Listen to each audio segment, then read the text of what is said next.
तो यहाँ पे अगर वर्स्ट मिस्टेक्स की बात करें तो बच्चे क्या करते हैं, ऐसी चीज़ें पढ़ने लग जाते हैं जो सिलेबस में नहीं होती हैं। बेटा टाइम कितना कम है, ज़्यादा जगह हाथ पाँव मारोगे तो कुछ भी नहीं हो पाएगा, रिवीजन कर ही नहीं पाओगे। तो आउट ऑफ सिलेबस बिल्कुल भी नहीं जाना है। अगर आपके टीचर आउट ऑफ सिलेबस करा रहे हैं, इग्नोर कर दो भाई, वो नहीं पढ़ना आपको, चाहे करा दें, क्योंकि बहुत कोचिंग्स में ऐसा होता है। ऐसी काफ़ी चीज़ें कराई जाती हैं जिनका रियल जेई से कोई भी संबंध नहीं होता है, कोई भी लेना देना नहीं होता है। अगली बात, हमारे दिमाग में ओवर थिंकिंग बहुत चलती है। रिजल्ट के बारे में ओवर थिंकिंग करते हैं, अपने फ्रेंड्स से कंपैरिजन करते हैं कि भाई कौन क्या कर रहा है। भाई अपने ऊपर फोकस करो, है ना। बहुत बार हम ओवर थिंकिंग कर रहे होते हैं, यार इसने तो यहाँ तक तैयारी कर रखी थी ऑलरेडी इसकी तो ये रैंक आई थी, मैं तो बस 50 परसेंटाइल पे था या 60 पे था। बेटा अगर पुरानी चीज़ों को आप लेके बैठोगे ना तो कभी आगे नहीं बढ़ पाओगे। तो पुरानी जंजीरों को अपने दिमाग से निकालो, पुराने बैरियर्स को ब्रेक कर दो। You have to break the mental barrier, है ना। कमेंट सेक्शन में सभी को लिखना है, I will break my mental barrier, I will break my mental barrier. आप अपना मेंटल बैरियर बेटा ब्रेक करके रहोगे, लेकिन उसके लिए बस मेहनत करोगे तो कॉन्फिडेंस अपने आप आएगा। तो ये ओवर थिंकिंग, ये सब जो वीकनेस है, ये दिमाग से आप सभी को निकाल देनी है। मॉक टेस्ट की बात करें तो जो कोचिंग में मॉक टेस्ट होते हैं वो आपको ज़रूर देने हैं। Along with that one additional test series you can join, लेकिन that must be highly highly relevant. तो जो बच्चे एटीपी स्टार में पढ़ने वाले हैं उनको तो टेस्ट सीरीज मिलनी ही मिलने वाली है। अलॉन्ग विद दैट एक टेस्ट सीरीज़ होती है एटीपी स्टार कोटा की, जो काफ़ी पॉपुलर रहती है, काफ़ी रेनाउंड है बेटा, जिसका नाम है AOTS, ATP online test series. तो अगर आप कहीं और पढ़ने वाले हो या यहाँ पढ़ने वाले हो तो आपको वो उसका एक्सेस मिल ही जाने वाला है, AOTS मिल ही जाएगा, है ना। हर साल हज़ारों बच्चे उसका फ़ायदा उठाते हैं। अगर आप कहीं और पढ़ने वाले हो तो भी आप AOTS का फ़ायदा उठा सकते हो बेटा। तो यहाँ पे टेस्ट का फ़ायदा ये है कि कई बच्चे टेस्ट से डरते हैं, सोचते हैं टेस्ट बाद में देंगे बाद में देंगे। बेटा बाद की वेट मत करो, कोचिंग के साथ साथ टेस्ट देने ही हैं, क्योंकि विदाउट मॉक टेस्ट आपको कॉन्फिडेंस कभी आएगा ही नहीं कि आप कहाँ पे स्टैंड करते हो। तो बहुत सारे बच्चे नहीं तो डरे रहते हैं कि सर मॉक टेस्ट से डर लगता है। बेटा डर के आगे जीत है, शुरू से ही मॉक टेस्ट दीजिए, और हो सके तो बीच बीच में टाइम बाउंड प्रैक्टिस जरूर करने का है ना बेटा।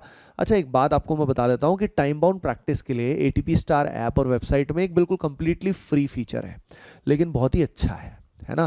तो उसको आप यूज़ कर सकते हो, जिसमें कस्टम प्रैक्टिस है, यानी आप अपने चैप्टर्स को सेलेक्ट कर सकते हो, नंबर ऑफ क्वेश्चन सेलेक्ट कर सकते हो, और उसके बेसिस पे आप टाइम बाउंड प्रैक्टिस कर सकते हो। ये भी आपको, क्योंकि फुल लेंथ टेस्ट हम हमेशा नहीं दे सकते, तो बीच बीच में टाइम बाउंड प्रैक्टिस बहुत हेल्पफुल होता है। उसके अलावा बेटा जो हमारा टेलीग्राम कम्युनिटी है जेई एस्पिरेंट्स का, उसको ज़रूर ज्वाइन कर लेना, लिंक डिस्क्रिप्शन में दिया हुआ है। वहाँ पे हम क्या करते हैं, मैं गाइड भी करते रहता हूँ बच्चों को, उसके अलावा वहाँ हम इंपॉर्टेंट मटेरियल जो है बेटा वो भी बच्चों के साथ शेयर करते हैं, ठीक है। तो उसको आप ज़रूर ज्वाइन कर लेना, लिंक डिस्क्रिप्शन में दिया हुआ है। मॉक टेस्ट के साथ ध्यान रखिए, उनको एनालाइज करना बहुत इंपॉर्टेंट है। तो हर बार टेस्ट तो देते रहोगे लेकिन वही गलतियाँ बार बार होती रहेंगी, तो उसको एनालाइज करने का, ये मान लीजिए एक नोटबुक बना लीजिएगा और एनालाइज करिएगा प्रॉपरली। पेपर अटेम्प्ट करने की स्ट्रेटेजी भी बहुत इंपॉर्टेंट होती है, उसको हर टेस्ट के साथ इंप्रूव करते रहिएगा। याद रखिए बिना पढ़े भी सिर्फ मॉक टेस्ट सही से अगर आप अटेम्प्ट करते हो और उसकी स्ट्रेटेजी सही बनाते हो तो आपके 20% तक, 15 से 20% तक भी मार्क्स बढ़ सकते हैं। सोच रहे हो तो भाई इस चीज़ का ध्यान रखिए। मिस्टेक्स मैंने आपको बता दिया किस किस तरह की अपने से होती हैं, वो गलतियां आपको नहीं करनी है बेटा।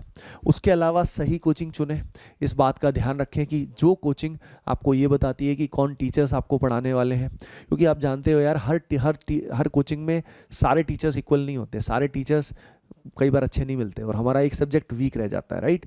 तो कोचिंग में कौन फैकल्टी पढ़ाने वाले हैं ये आपको पता होना बहुत ज़रूरी है, ठीक है। उसके अलावा वहाँ पे कहीं ना कहीं पर्सनल टच ज़रूर होना चाहिए। आपके जो टीचर्स हैं वो आपके लिए एक्सेसिबल होने चाहिए। देश में बहुत सारी ऐसी कोचिंग्स हैं जहाँ पे जो मेन टीचर्स पढ़ाते हैं वो बच्चे के लिए एक्सेसिबल ही नहीं होते, तो उस कारण बच्चा डीमोटिवेट हो जाता है, डिप्रेस हो जाता है। तो आपकी कोचिंग में पर्सनल टच होना चाहिए, चाहे वो ऑनलाइन हो चाहे वो ऑफलाइन हो, ये आपके लिए बहुत ज़रूरी है, क्योंकि there are many online coachings जहाँ पर्सनल टच का पी भी नहीं है बेटा।